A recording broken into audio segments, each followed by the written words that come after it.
네, 오늘의 정치권 소식, 정치가 있는 저녁 정관은에서 장성철 공론센터 소장 그리고 김성환 시사평론가 두 분과 함께 짚어보겠습니다. 안녕하세요. 안녕하세요. 네, 어서 오세요.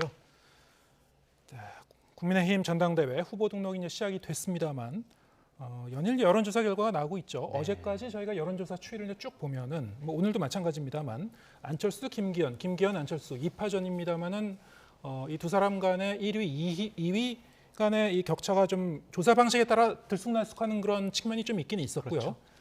그렇죠. 어제부터 이제 오늘까지 새로운 변수가 하나 또 등장한 게 있죠. 네. 천하람 당협위원장 출마하기로 이제 출사표를 던졌습니다.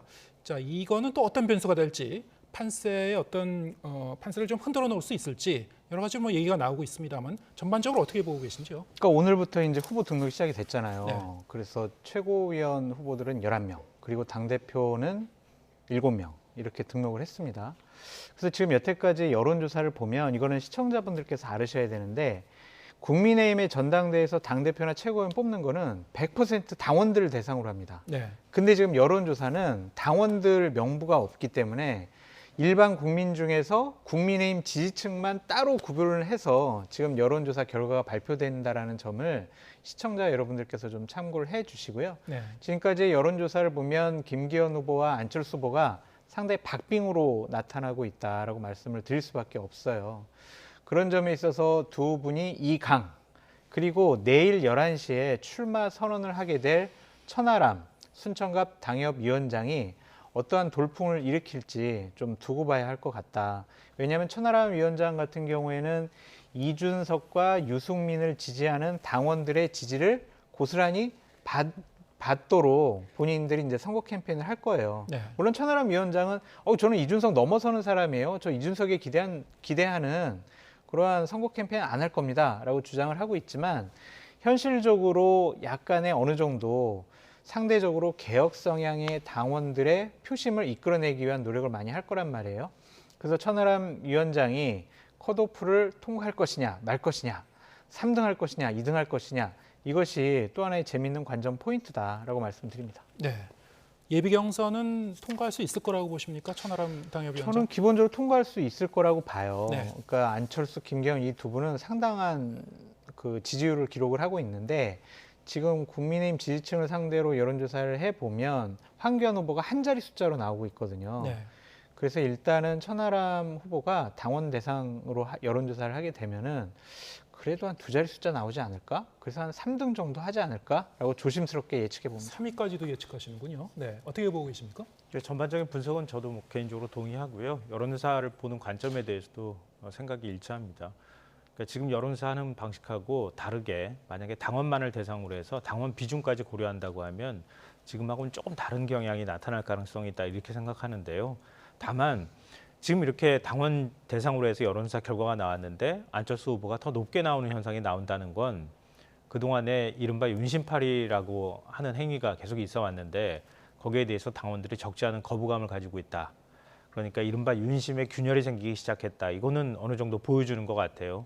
이건 좀 의미가 있다 이렇게 보이고요. 만약에 나중에 가서 어떻게 판이 움직일지는 모르겠지만 결선 투표까지 갔을 때 진짜로 대통령 뜻대로 전당대회를 통해서 당대표를 뽑을 수 있을 것인가, 여기에 대한 회의론이 조금씩 커질 가능성이 있다 이렇게 생각하고요. 둘째로는 이준석 전 대표가 정말 머리 잘 쓴 것 같아요. 제가 볼 때는. 그러니까 유승민 전 의원이 출마하기 어려운 상황이었고 이준석 전 대표는 뭐 당원권 정지 상태였기 때문에 뭐 움직일 수 있는 여지가 없잖아요. 그러니까 뭐 유승민 전 의원이 만약에 출마했다고 하면 이준석 전 대표가 지지를 할지 말지도 사실은 고민스러운 부분이 있었거든요. 왜냐하면 공개적인 지지를 하면 오히려 유승민 전 의원의 확장성이 떨어지는 경향이 나타날 가능성도 있었기 때문에 고민스러운 지점이 있었을 텐데 천하람 위원장을 대리인으로 내보냄으로써 사실은 오히려 더 결집하는 효과를 만들어낼 수도 있겠다. 특히 이제 이준석 대표 체제 때 한 10만 명 정도 당원들이 추가로 가입했다고 하잖아요. 그리고 수도권이나 이런 지역에 주로 있고 젊은 층이 있는 상황인데다가 윤심에 대해서 좀 반감을 갖고 있는 층이 적지 않기 때문에 만약에 적극적으로 당원 투표만 할 수 있다고 한다면 말씀하신 것처럼 일단 컷오프는 넘을 가능성이 높다. 개인적으로 저도 그렇게 생각하고요. 천 위원장도 얘기를 했던 것처럼 컷오프를 일단 넘으면 결선 투표를 할 수는 없는 상황으로 간다 하더라도 확실하게 캐스팅 보트를 쥐고 가겠다 이렇게 지금 전략을 짠 것 같아요. 그럴 경우에는 반윤 감정이 더 커질 가능성도 있기 때문에 전당대회 전체를 분위기를 바꿀 수 있는 뭐 한 요인이 될 수도 있겠다 이런 생각이 듭니다. 그렇게 이제 판단하실 수도 있고요. 지금 윤핵관들과 김기현 후보를 지지하는 의원들 같은 경우에는 큰일 났다. 변수가 나타났다. 그리고 대구 지역의 분위기를 살펴보니까 지금 바닥 민심과 당심이 약간은 좀 우리가 생각하는 것과 기대하는 것과는 좀 다르다라는 거를 체감을 하고 있다고 하더라고요. 그래서 1차 경선에서 컷오프 말고 컷오프 4명을 상대로 1차 경선을 하잖아요. 네. 그때 김기현 후보 측에서는 우리는 1차에서 끝내버리겠어. 1차에서 50% 넘어가지고 결선 투표 안 가게 만들겠어. 라고 했는데 그 계획이 천하람 위원장이 등장함으로써 약간 차질이 생길 수도 있을 것 같아요. 네. 왜냐하면 유승민 후보도 출마 안 하네.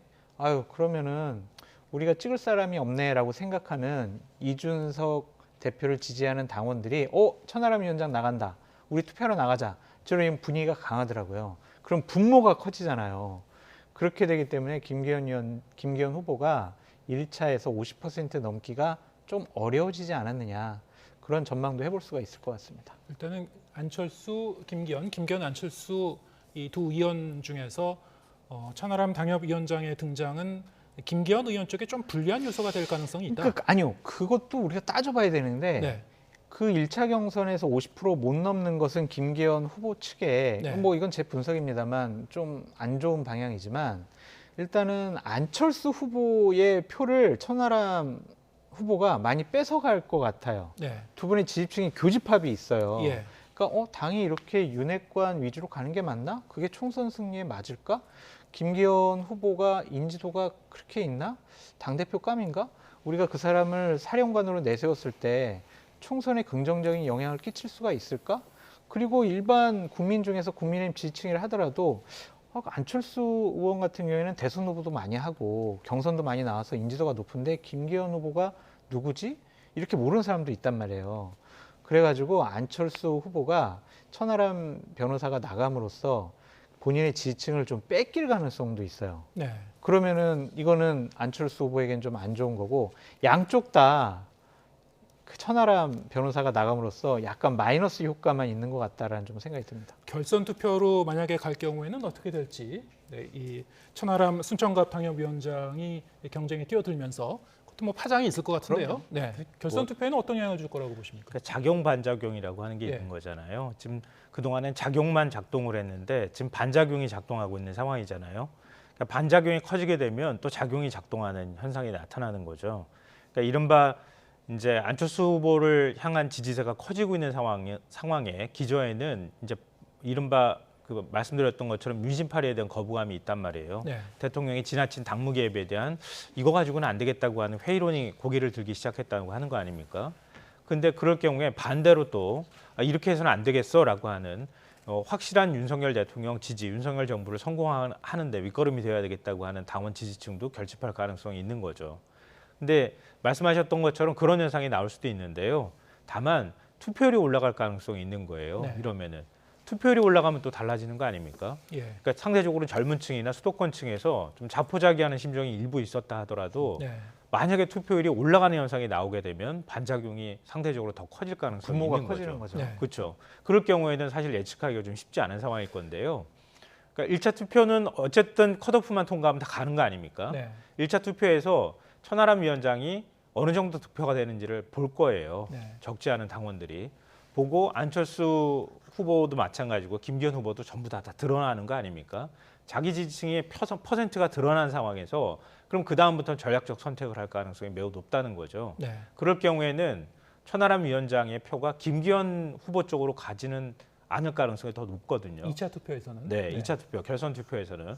그러면 상대적으로 안철수 후보가 반사이익을 얻을 가능성은 저는 좀 더 높다 이렇게 생각합니다. 한 가지 더 말씀드리면 천하람 위원장 같은 경우에는 좀 허들이 많아요. 그러니까 지금이야 뭐 처음 출마하니까 사람들이 와 관심 있네, 젊은 사람이 출마하네 이렇게 지금 바람을 서서히 지금 불고 있지만 네. 예를 들면은 이준석 당대표 때문에 청년 당대표에 대한 거부감이 현실적으로 당원들한테 있단 말이에요. 예. 비윤계에 윤석열 대통령과 좀 가깝지 않은 젊은 사람이 당대표 됐을 때 또 이준석 당대표 때처럼 이게 당이 갈등과 분란에 휩싸이지 않을까? 아, 그거는 좀 아닌 것 같아. 총선을 앞두고 당 분열되면 안 될 것 같아. 이러한 의구심을 어떻게 해결할 것이냐. 네. 두 번째, 이준석 기자 아니야? 그냥 뭐 어떤 실력이나 역량 없이 이준석 그냥 배경 믿고 나온 거 아니야? 그런 의구심을 본인이 떨쳐버려야 된다. 그러니까 한마디로 말씀드리면 저는 당대표 깜이에요.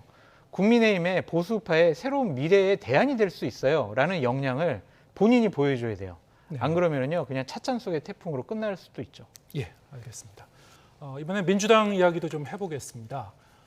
민주당이 오늘 의원총회에서 이상민 장관 탄핵소추안 발의 애초에 좀 논의해서 어느 정도 결론을 내릴 수도 있을 것 같다라는 전망도 있었습니다만 일단 결정을 내리진 못한 것 같습니다. 네. 좀 더 이제 신중히 보고 의견을 수렴하겠다는 쪽으로 간 것 같은데 어떻게 보십니까? 그러니까 현실적으로 두 가지 논의가 심도 있게 얘기가 됐다고 해요. 네. 그러니까 하나는 우리가 탄핵소추안 내더라도 국회 탄핵소추위원장이 국민의힘 소속인 김도읍 법사위원장이다.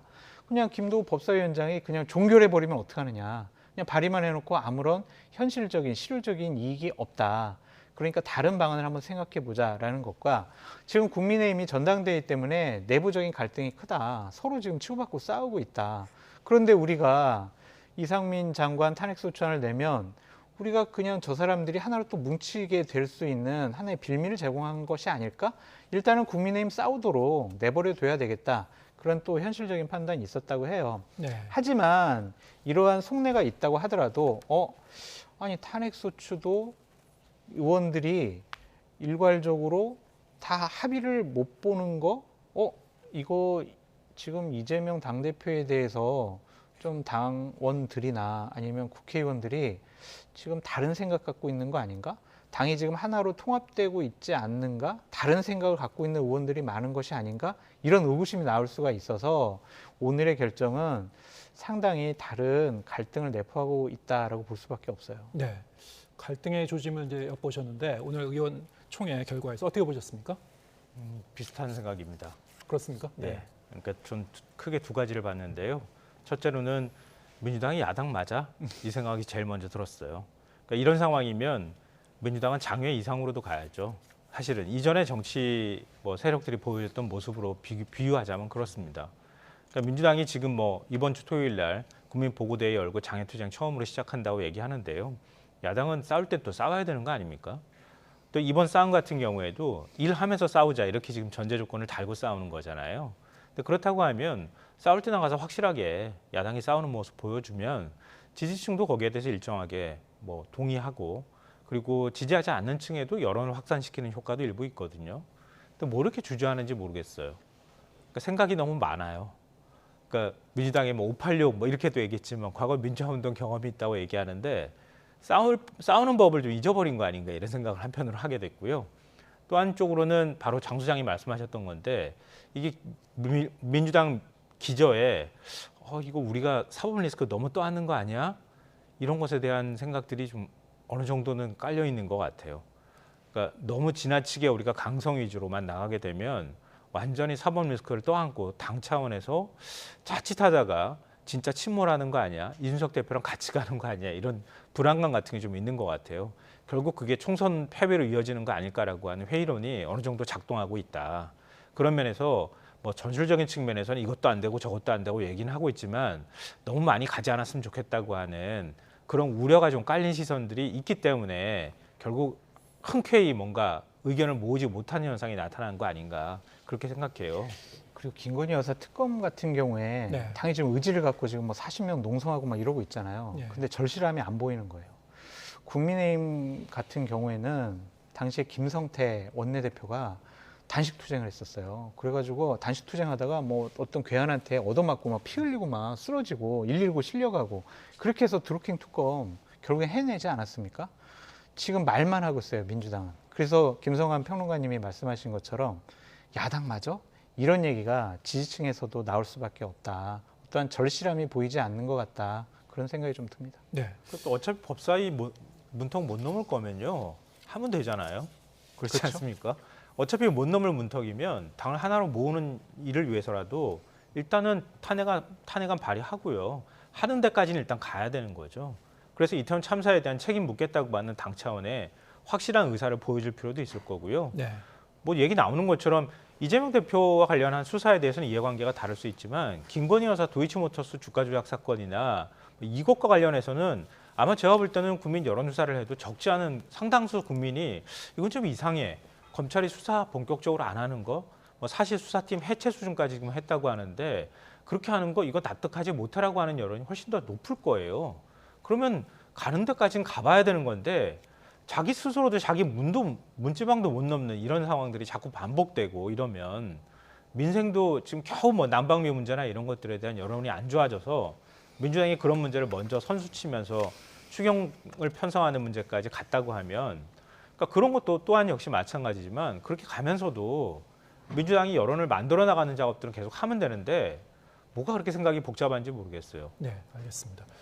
민주당 입장에서는 지금 어쨌든 총력으로 여론전에 나서겠다는 게 태세긴 한데 두 분 말씀대로 기저에는 어떤 그 불안감, 갈등의 조짐 이런 게 좀 자리하고 있는 건지 앞으로 좀 더 지켜보도록 하겠습니다. 마지막으로 이 얘기도 좀 해보겠습니다. 오늘 그 대통령 관저 선정 과정에서 과거에 역술인 천공이 개입했었다는 그런 주장이 다시 한번 나왔습니다. 자, 이번에는 부승찬 전 국방부 대변인이 조만간 출간하게 될 책에서 이런 내용을 이제 기재했다는 거죠. 출처도 뭐 누구누구에게 어디서 들었다, 좀 이런 식으로 구체적으로 좀 특정을 해서 얘기를 하긴 했습니다. 물론 이제 대통령 경호처에서는 사실 무근이라고 이제 반박했습니다만 어떻게 보셨습니까? 그러니까 먼저 제가 드리고 싶은 말씀은 정말 저런 일이 벌어지지 않았었으면 좋겠어요. 왜냐하면 대한민국 국가의 중요한 정책 결정 같은 경우에 뭐 관저 이동도 정책 결정이라고 볼 수밖에 없겠죠. 그런 것들이 합리적인 판단과 어떠한 공적인 기관에서의 그런 검토 없이 역술인, 도사, 아니면 무슨 스승 이러한 무속인들 때문에 결정이 됐다라면 이 대한민국의 국격과 국민들이 느끼는 비참함 이게 얼마나 이게 상당히 좀 얼마나 그 감정이 어떻겠어요. 그래서 저는 저런 일이 벌어지지 않았으면 좋겠다라고 먼저 말씀을 드리고 대통령실의 해명이 사실이었으면 좋겠다라고도 말씀을 드립니다. 방금 전에 제가 다른 방송에서 부승찬 전 대변인하고 인터뷰를 하고 왔었는데 네. 본인이 쓴 일기장 외에는 다른 정황 증거는 없대요. 그러니까 예를 들면 남영신 당시 육군참모총장으로부터 화장실에서 얘기를 들었다. 네. 그거밖에 없는 거예요. 그거를 자기가 그 당시에 일기를 썼다. 그거밖에 없는 거예요. 그래서 제가 물어봤어요. 그러면 남영신 당시 육군참모총장하고 문자라도 뭐 주고받은 것이 있느냐, 아니면 녹음이라도 있느냐 물어봤더니 그건 없대요. 그냥 일기밖에 없다는 거예요. 그렇다면은 이 사실관계가 본인의 주장, 전원으로 들은 주장밖에 현재로서는 없는 거죠. 그러니까 그거를 좀 더 정확하게 입증을 해야 될 필요도 분명히 있을 거다. 왜냐하면 이게 대통령과 관련된 문제잖아요.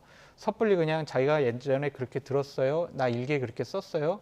그래서 나는 이렇게 생각을 해요. 라고 주장만 하기에는 상당히 좀 무리가 있어 보이는데 제발 저런 일이 벌어지지 않았었으면 좋겠다라고 다시 한번 말씀드립니다. 네, 물론 이제 누구한테 들었답니다만 누구한테 들었느냐? 남영신 전 육군참모총장한테 그렇죠. 들었다는 겁니다. 네. 다른 사람도 아니고. 근데 남영신 육군참모총장은 지금 사라졌어요. 예. 나 이거에 대해서 언급 안 할래 이러고 그것을 남영신 육군참모총장에게 보고를 했던 부사관은 네. 관저를 떠났고 예. 저 그런 적 없어요라고 입장을 바꿨다고 그래요. 네. 그러니까 이게 자칫 잘못하면 미궁에 빠질 수도 있다. 그렇게 네. 말씀드려요. 미궁에 빠질 수도 있다. 과거에 김종대 전 정의당 의원이 뭐 유사한 주장을 하기도 했습니다만 그때와 좀 달라진 거는 지금 말씀하셨다시피 누구한테 들었느냐? 전 육군참모총장한테 들었다. 어디서 어떻게 들었다라는 이제 점이 조금 더 특정돼 갖고 나왔다는 부분인데 하지만 여전히 좀 더 실증적으로 네. 검증할 필요는 있다 이런 말씀이십니다. 어떻게 보셨습니까? 이재명 대표와 관련한 수사에서 똑같은 얘기 나오잖아요. 근데 전문 증거 이거 의미 없다고 얘기를 하는데도 불구하고 전문 증거 가지고 계속 지금 보도하고 있잖아요. 마치 사실인 것처럼. 그거 하나만 그냥 먼저 말씀드리고요. 장 소장도 앞으로 그렇게 그런 태도를 유지하셔서 이재명 대표 비판하시면 어떨까 싶고요. 네. 그러니까 사실 확인하기 쉽지 않다 뭐 이렇게 얘기하는 방식으로 접근하면은 뭐 확인 안 되는 거겠죠. 대통령실이 이렇게 나서서 아니라고 얘기하는데 뭐 남영신 총장이 이거 사실입니다 이렇게 얘기하고 나올 수가 있겠는가 이렇게 생각하고요. 결국은 부승찬 전 대변인밖에 지금 남지 않은데 대변인의 얘기를 얼마나 신뢰할 수 있겠어? 증거 갖고 와봐. 이렇게 얘기하면은 참 애매한 상황이 될 수도 있겠다 이렇게 생각하는데요. 뭐 오늘 이 김종대 전 의원이 라디오 인터뷰하는 거 제가 들으면서 왔는데 뭐 한글 파일로도 기록을 남겨놨다 이렇게 얘기를 하고 있다 그러는 것 같습니다. 김종대 전 의원도 부승찬 전 대변인한테 얘기를 들었다고 지금 얘기를 하고 있거든요. 네. 그리고 뭐 언론에서 지금 남현신 총장하고 전화 통화도 하고 취재를 하면서 계속 물어봤다고 하는데 반복적으로 아니란 얘기를 안 했다고 합니다. 이거는 NCND라고 보통 얘기하잖아요. 그러니까 충분히 의심할 만한 정황은 있는 것이다 이렇게 봐야 될 것 같고요. 과거 이제 박근혜 정부 시절에 많은 분들이 아시겠지만 정윤회 문건 파동이 있었잖아요. 그 2년 뒤에 박근혜 전 대통령은 결국 탄핵당했어요. 그러니까 공적 시스템이 무너지기 시작한 조짐이 나타난다는 거예요. 근데 만약에 이번에 뭐 무슨 스승이라는 사람이 나와가지고 대통령 관저 선정하는 데 개입을 했다 이렇게 얘기하면요. 대통령실 옮기는 문제에도 개입했다는 의혹으로까지 번질 수 있어요. 그러니까 차라리 이번 기회에 진짜 이런 사람들의 얘기가 다른 사람들한테 현혹되지 않도록 그리고 진짜 이런 일이 있었는지 없었는지 말끔하게 정리해서 더 이상 이런 사람들이 개입하지 않도록 하는 계기로 삼지 않으면 나중에 가서 더 큰 화를 불러일으킬 수 있다 이렇게 보고요. 만약에 민주당이 진짜 야성이 있다고 하면은 특검은 여기서 시작해야 되는 거라고 저는 생각합니다. 예, 알겠습니다. 특검 얘기까지 하셨는데요. 네. 네, 어떤 관련 논의는 지금 여러 가지로 불확실한 부분도 여전히 남아있기 때문에 좀 더 CCBB를 좀 가려봐야 되지 않을까 싶습니다. 여기까지 듣겠습니다. 장성철 공론센터 소장 그리고 김성환 시사평론가 두 분과 함께했습니다. 고맙습니다.